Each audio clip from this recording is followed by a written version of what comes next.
Hey everybody, welcome to Fresh Out the Podcast. I am Jahan, the board game guru and game master extraordinaire. It's Casualty, CDG, retired child crimes and human trafficking detective turned tabletop titan and improv comedian. And I am the professional and movie mastermind, the Funhouse, Drew Munhausen, and this is the first ever bonus episode of Fresh Out the Podcast because we've got some breaking news coming Breaking in news! here. Oh Are we getting news through Telegraph, through yeah. is that what's happening? Are we getting Yeah, did you hear telegraph? that? Did you hear that? Yeah, Who's I heard gonna- it. I appreciate Do you it. have a telegraph in your house? Communists take over New York City. Stop. That's how I get all my news. Man, you are a professional news guy, aren't you? As professional as it gets. So, huge news in the video game world today. I was sitting this morning getting my car inspected, my That state is big inspection, news. Wow. and I got a text from a friend that said, "Microsoft buying Activision Blizzard?" question mark. And my initial response to that when he said it was like, "There's no way. Yeah. Like, surely not." That's pretty And crazy, then, man. Yeah. sure enough, follows up with the link, and this was like right around 8 a.m., which is when their press release actually went out. But so 8 a.m. Microsoft, perfect time to catch some Z's. exactly. I'm sure a lot of the world was still sleeping. But no, I mean, Microsoft has announced that they'll be acquiring Activision Blizzard, which is huge for a record nearly $70 billion acquisition. 68.7, yeah. Which, Whoa. for comparison, when they acquired ZeniMax, which was Bethesda and all those studios under them, that was just over $7 billion. So this is nearly 10 times the amount. Yeah, Reuters is calling it an even 69 billion, and all I have to say to that is nice. Nice. They did an interesting look. I credit to IGN for this. They did a breakdown of some of the top media acquisitions ever, and it looks like there's only one that tops this in the past, which is AT&T buying Time Warner in 2018, which was an $85.4 billion acquisition. Oh no, excuse me. There's two ahead. Disney buying Fox with 71.3 Jesus. billion. So This is basically just the same below price. Yeah. This is just below that. 68.7 billion is the official amount Microsoft is purchasing Activision Blizzard for, which, to be clear, the acquisition's been announced. It has to go through a lot of approvals and things that I don't understand. It's all over my head. They're saying that it would be finalized in fiscal year 23, but for most companies, and I think this includes Microsoft, their fiscal year runs from fiscal year 23 would be July of 2022 through June of 2023. So it could be as soon as this summer that it gets finalized, but Phil Spencer predicted 12 to 18 months. So we could be seeing it not finalized till about a year from now. Yeah. So some time to wait, but I think the thing to note here is that Microsoft, as far as gaming divisions go, Sony is bigger than Microsoft as far as gaming specifically goes.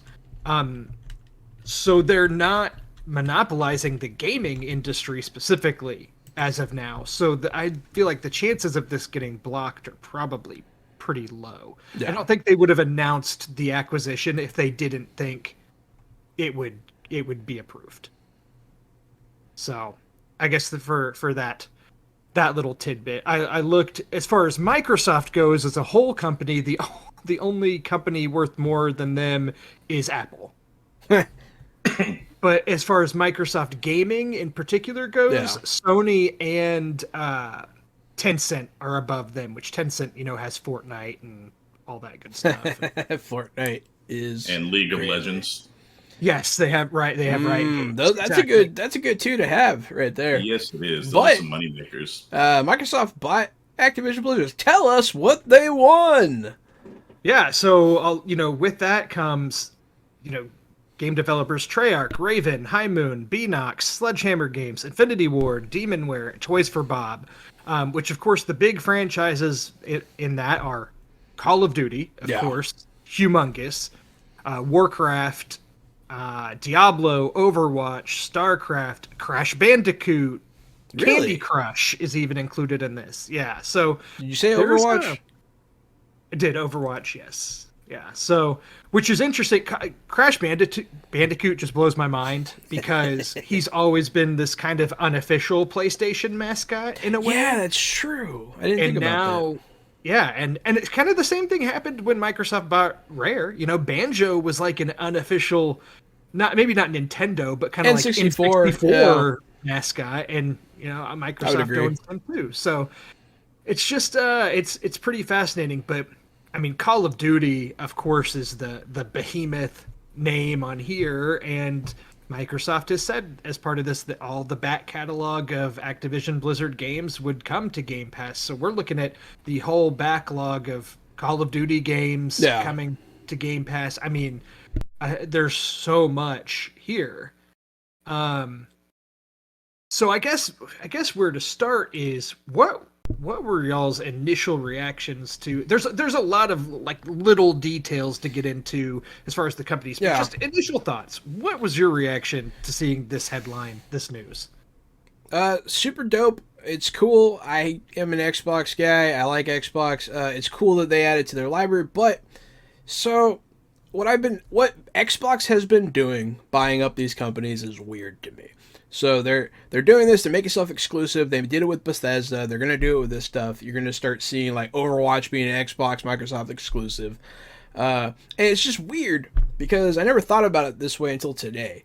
But a lot of companies like Nintendo, when they want an exclusive, they will come up with a new IP, as people do. But instead, what Microsoft has been doing, instead of creating new IPs that fall under their umbrella, they are creating exclusivity by removing access to other people for this. So like people on PlayStation are just losing things instead of Xbox gaining a new exclusive IP, which I think is weird. I don't know. I don't know how I feel about it. I think a lot of these games, you're going to see them come out for both systems, but you're going to see them come out for PlayStation a year or two later, and they're going to be free day one on Game Pass. And so if you want to play Elder Scrolls, sure, you can. You just have to wait for it to come out later on PlayStation, port it over. And of course, you could always play every game on your PC if you're one of those types of people. But as an Xbox fanboy, seeing this, my first thought is, are we going to get World of Warcraft for console? I'd like to play it on console. And then number two is what are our new Game Pass day one release lines? What do we have to look forward to for the rest of forever, so long as Game Pass is around? Call of Duty is a big one, like you said. Call of Duty is a big one. I like playing Call of Duty, but there's no way in hell I'm going to buy every year's Call of Duty. It's never going to happen. But if it's free on Game Pass, then I'll probably play every year's Call of Duty. So they might get a few microtransactions out of me. I might buy a couple skins. I'm pretty against Call of Duty, as you guys both know. I think it has a toxic fan base, and I don't like it. And they release one every year. It's kind of ridiculous. But if they're releasing them for free day one Xbox Game Pass, I'm going to play them.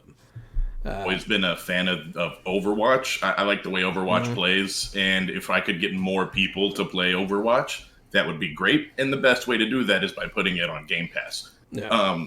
But that game, those games in particular, they're like designed for esports. Mm-hmm. So when those games come to Game Pass, it's going to make this really strange, toxic player base that isn't really doing what you're supposed to do in the game.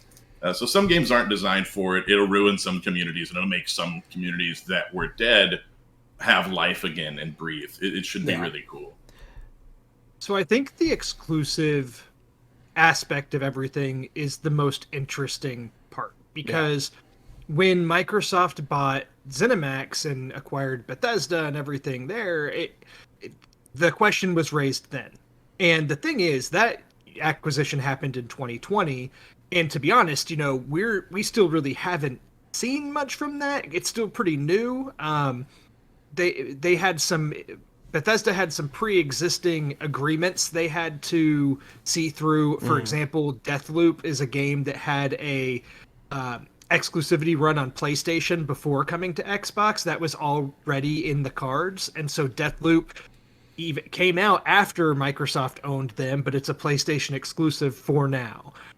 So we really haven't seen any other new Bethesda games come out exclusively on Xbox consoles, but we will in the future. They've obviously Starfield is supposed to come out this year. They are saying that is an Xbox exclusive. With Elder Scrolls, they've been a little bit cagey or unclear if it would come to PlayStation consoles or not, but it seems to be leaning towards it's going to be an Xbox exclusive. Yeah. Which kind of leads me to think, do you pay nearly $70 billion for a company to put your games on other consoles? I don't know. Or is this just the biggest argument to make Sony or Nintendo put Xbox Game Pass on their consoles?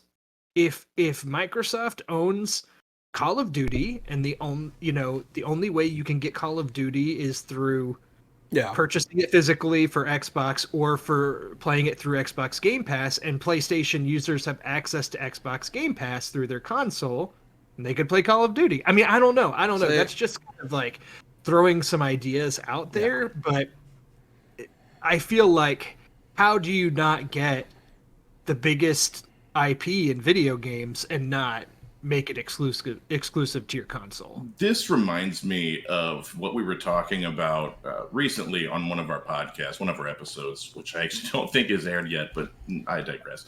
The amount of money that Microsoft sunk into Halo versus how much they could have bought other game studios for. We broke the numbers down and looked at it.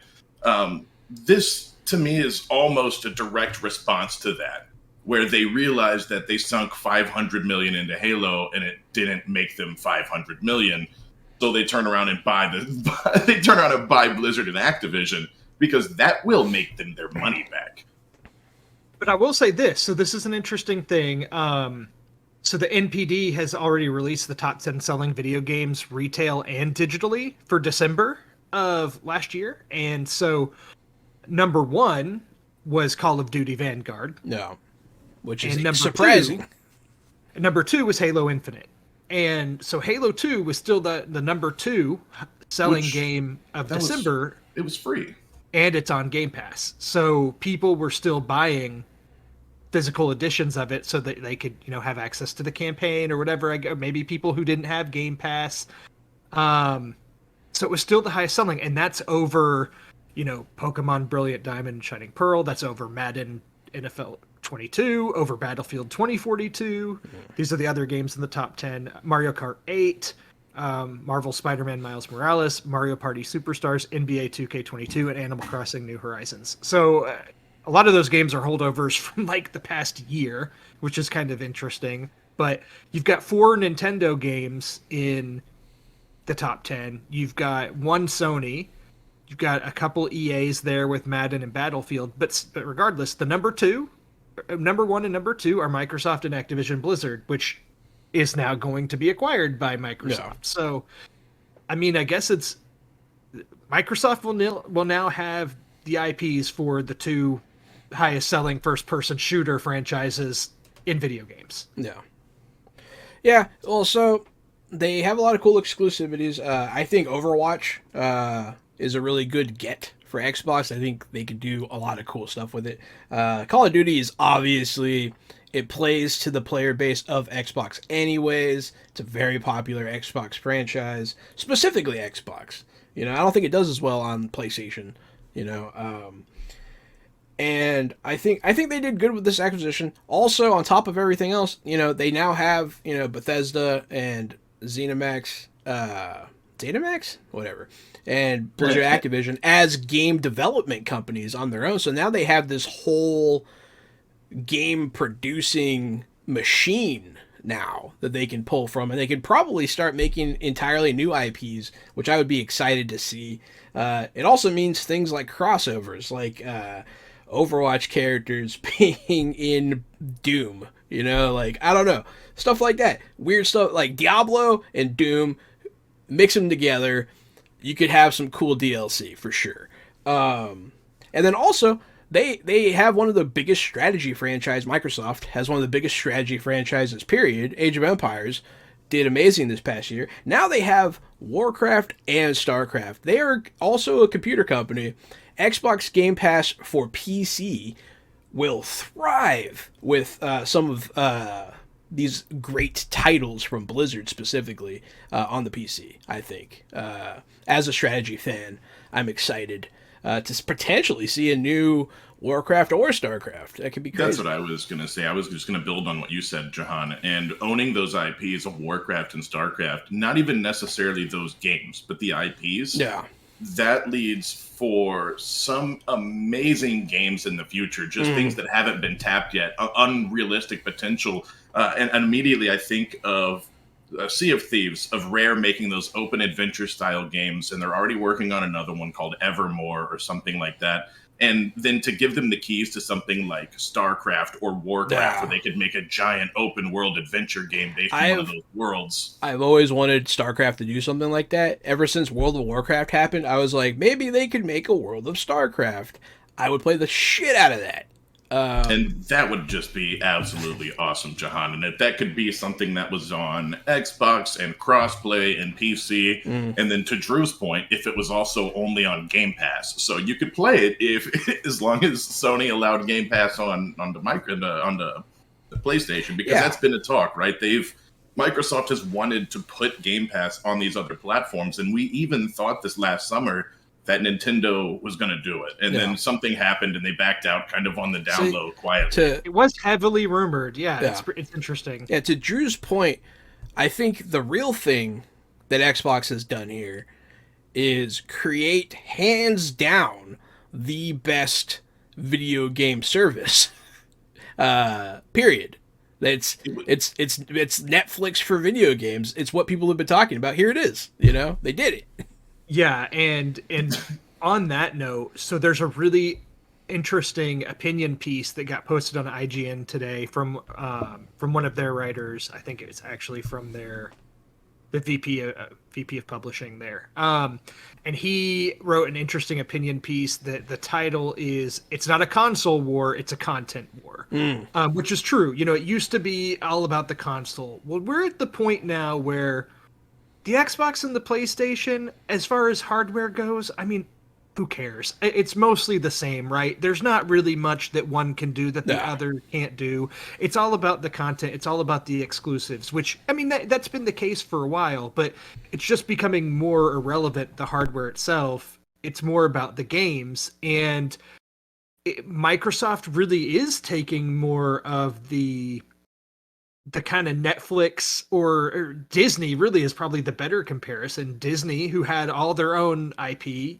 you know, then bought Star Wars and they bought Lucasfilm, they bought Marvel before that, and they added all these things to their IP, not things that they created, but IP that already existed that they could invest in and create and have those flourish, and things that they could put on Disney Plus and things that they could use to fill out their back catalog. Then they purchased Fox. That's more things to fill out their back catalog and more IP to add to their list. And it seems like that's, to me, what's comparable with Microsoft. They're not only are they buying these this Activision Blizzard with these IP that are now added to their list, but the back catalog that comes with it, now all those games will be on Game Pass, just making that list of games even fatter. I mean, it's nuts how much is already on there, and there's a ton of these games. I mean, if you just think of 20 Call of Duty games alone could be added to Game Pass. It's incredible. So it's interesting. And then also, of course, you know, Microsoft's valued it over $2 trillion. So they have the money to, you know, invest in these studios, and Activision Blizzard's been kind of in a state of disarray for for the past year Yeah, plus. their leadership, for anybody who doesn't know, their leadership's been getting kind of hammered with some toxic workplace type of things that are not just claims. You know, Yeah.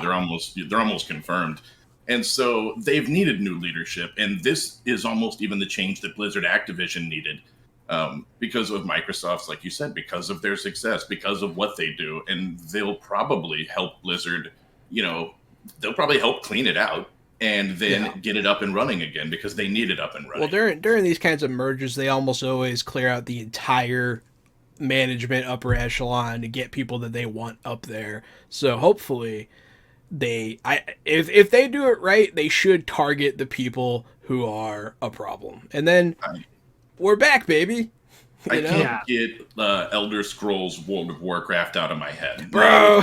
Now with Bethesda Finally and an Blizzard, ESO worth playing. yeah, I just can't get it out of my head where, just that setting, that world, I didn't even with think about Skyrim's that, bro. depth. Absolutely. I'm just, the things that could happen, I'm floored about. I'm not super interested to dive into the back catalog, but I'm really looking forward to what the future of this merger means. Yeah, you're not a big back catalog guy, but yeah, same, man. Like some of the, like Diablo and Fable, or you know what I mean, Warcraft and Skyrim. It's just like crazy stuff can touch. I want to see them do a Smash Brothers game now with all these characters. You know, they have the IPs, so Talking about just the controversy with Activision Blizzard, Bobby Kotick, who's their CEO, he's been there for a long time, and basically what's happened is there's been sexual harassment and allegations in the workplace, and basically that he has been accused of knowing about these things for a long time and turning a blind eye. So a lot of the other executives that have been accused of things have since left, but he is still there, and so there have been a lot of people calling for his resignation. The New York Times is reporting that as part of this deal, that when it's finalized, that it's expected he will be stepping down as CEO. He might stay on as some sort of like an advisory role, but he should no longer be CEO.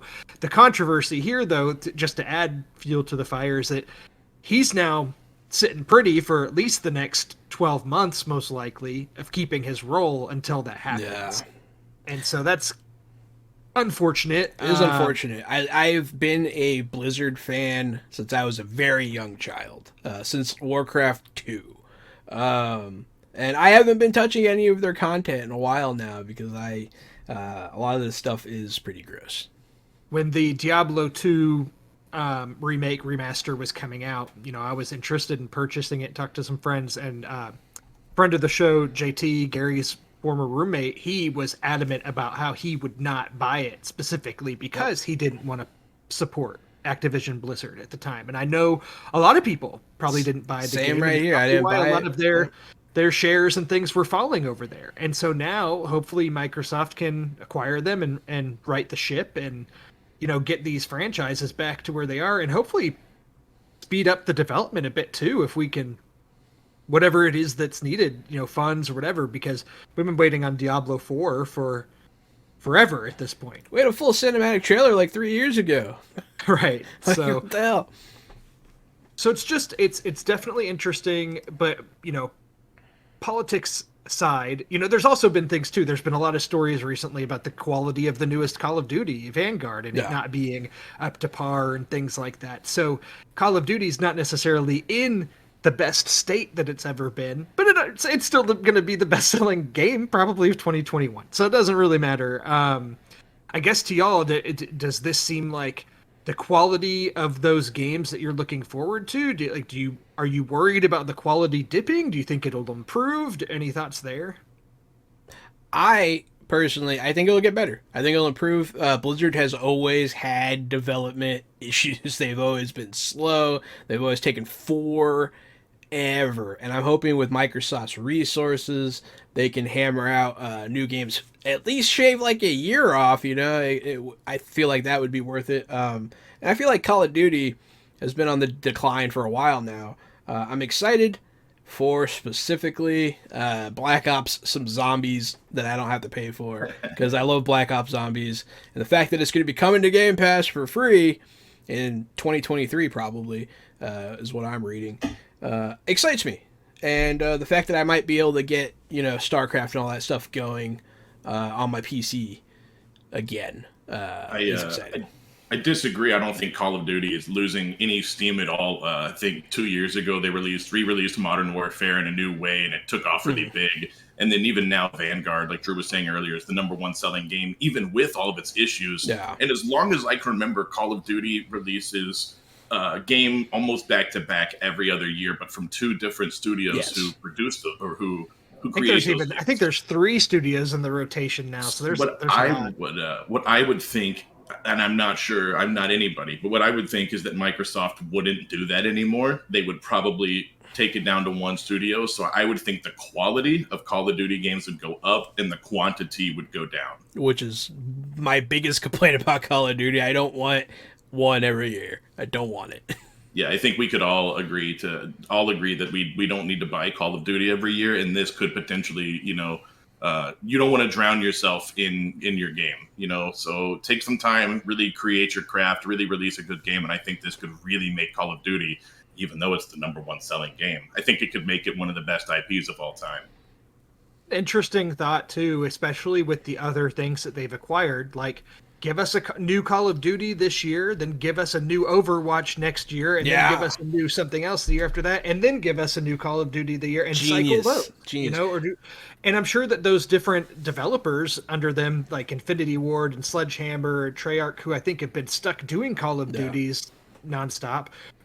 Maybe there's developers that work at those companies that'll be excited to do something different. You Yeah. know. Yeah, maybe I'm hoping for new IPs. I have one long shot wish. It's not gonna happen, but I can hope. I have been wanting to play StarCraft Ghost since I was a teenager. It never came out. They never released it. I'm hoping that they can dig that one up in the backyard and bring it back for old Jahan's sake. I would be so thrilled. But I'm not holding my breath. But also, yeah, like new IPs coming from these studios, fresh IPs would be. So I don't even know what that would look like. I'm so excited. I guess my last question before we wrap it up is obviously we've never been ashamed to hide the fact that we're all big Xbox guys. Yeah. We've always been unabashedly, Xbox fans and Game Pass fans. I have a PS5. I like my PS5. I'm really looking forward to the New Horizon game coming out next month. Yeah. But that being said, I played most of my games on my Xbox. So I'm excited. Obviously, this means good things for us as Xbox fans, but in general, removing yourself from that, is this good for gaming? Is this bad for gaming? Yeah. What are your thoughts there, trying to be a little bit more So my thought, open I to everything? already kind of touched on this a little bit, but creating exclusivity by cutting people off, not the best. I feel bad for kind of ha ha ha PlayStation. You're not getting Elder Scrolls. You're not getting these games. Ha ha ha. But at the same time, they're gamers too. I have nothing against them. It's just kind of that rivalry. And I do feel for them potentially missing out on these. I feel like everyone should get to play Elder Scrolls. It's the greatest franchise to me.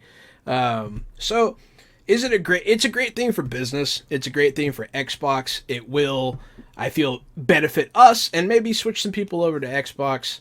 Maybe help Xbox sell overseas to Japan and stuff. But yeah, This might come out wrong and it might sound weird, but I think that that PlayStation fans, almost compared to Xbox fans, are more. Their games are more high concept. Their games are more artsy. The Japanese RPGs are a very differently drawn and animated thing than American games, and I almost feel like like PlayStation people are like champagne and wine, while Xbox is like crack open a beer and play Call of Duty. It's so you're not wrong. I don't know if PlayStation players give a shit. I really don't know if they care that they're going to lose Call of Duty. And maybe they, about Elder Scrolls, but that's old news. I'm not sure there's anything in this block that PlayStation users are going to dive for. That they're if you're a real diehard PlayStation fan, I think you love PlayStation for their exclusives anyways, which we've already talked about. And these games aren't that. And then from the perspective of a PC player, you still get all of this. So a PC player doesn't really care. A PlayStation player, I think maybe half of them would be pissed off that they don't get to play their shooters anymore. But I think mostly it's a big win for Xbox and PC people, and I think overall it's like a win for 2/3 of gamers. I call that a win. Yeah, you're not wrong. I definitely agree with a lot of what you said there. This block of games isn't as big a detriment, I feel, as Bethesda was. I feel like that hurt if you were a PlayStation owner, for sure. This one, you're definitely right. Yeah, Call of Duty, I don't feel like they're necessarily losing sleep over that. It's not like you're on your PlayStation blasting Diablo and StarCraft all day with your buddy. Yeah, you're not wrong. You're not wrong. It's interesting too, and this is maybe like a gross over